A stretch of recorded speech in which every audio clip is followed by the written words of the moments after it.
Hi friends, எல்லோரும் எப்படி இருக்கீங்க? நல்லா இருக்கீங்களா? இது உங்கள் காலிஸ் கிச்சன். இன்றைக்கி நம்ம பார்க்க போகிற வீடியோ என்னென்னு பார்த்தீங்கன்னா, ஹோட்டல் சுவையில் கொத்தமல்லி பிரியாணி தாங்க பார்க்க போகிறோம். அதுக்கு சைடிஷ்டாக உருளைக்கிழங்கு வறுவல். வாங்க வீடியோக்குள்ளே போகலாம்.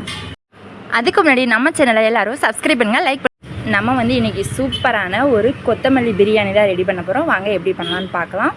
ஹோட்டல் சுவையில் அதுக்கு ஒரு ஃப்ரெஷ்ஷான ஒரு கொத்தமல்லி தழை எடுத்துக்கோங்க. அதுக்கப்புறம் 2 பச்சை மிளகா காரத்துக்கு தகுந்த மாதிரி சேர்த்துக்கலாம். அதுக்கப்புறம் பார்த்திங்கன்னா இஞ்சி பூண்டு சேர்த்துக்கலாம். நான் இஞ்சி இல்லைனா பூண்டு மட்டும் சேர்த்துருக்கிறேன். அதுக்கப்புறம் பார்த்தா இது குக்கரில் வைக்க போகிறோம். நெய் சேர்த்துக்கோங்க, டேஸ்ட்டு செம்மையாக இருக்கும். நாங்கள் நெய் சாப்பிட மாட்டோம், அதனால் எண்ணெய் மட்டும் சேர்த்துருக்கிறேன்.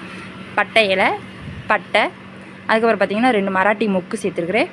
அதுக்கப்புறம் பார்த்திங்கன்னா சோம்பு, ஒரு கட் பண்ணி வச்ச ஒரு பெரிய வெங்காயம். எல்லோரும் நம்ம சேனலை சப்ஸ்கிரைப் பண்ணுங்கள். இது நல்லா வதங்கட்டும். இது வதங்கினதுக்கப்புறம் புதினா தழை, கருவேப்பில் இதெல்லாம் நம்ம சேர்த்துக்கலாம்.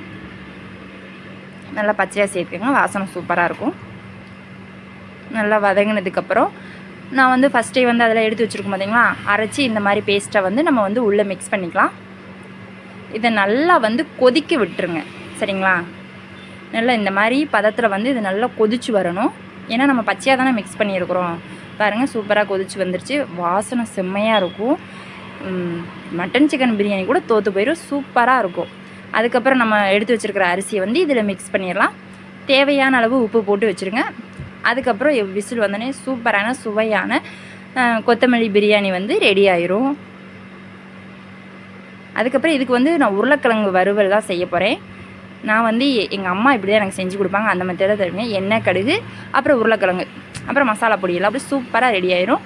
இந்த மெத்தடை ட்ரை பண்ணி பாருங்கள். இந்த வீடியோ பிடிச்சிருந்துச்சுன்னா லைக் பண்ணுங்கள், ஷேர் பண்ணுங்கள். மறக்காமல் நம்ம சேனலை சப்ஸ்கிரைப் பண்ணுங்கள். ஓகே, பாய். நெக்ஸ்ட் வீடியோவில் மீட் பண்ணுறேன் இன்னொரு ரெசிபியோட. சரியா? இந்த சேனல் உங்களுக்கு பிடிச்சிருக்குன்னு நம்புகிறேன். ஓகே, பாய்.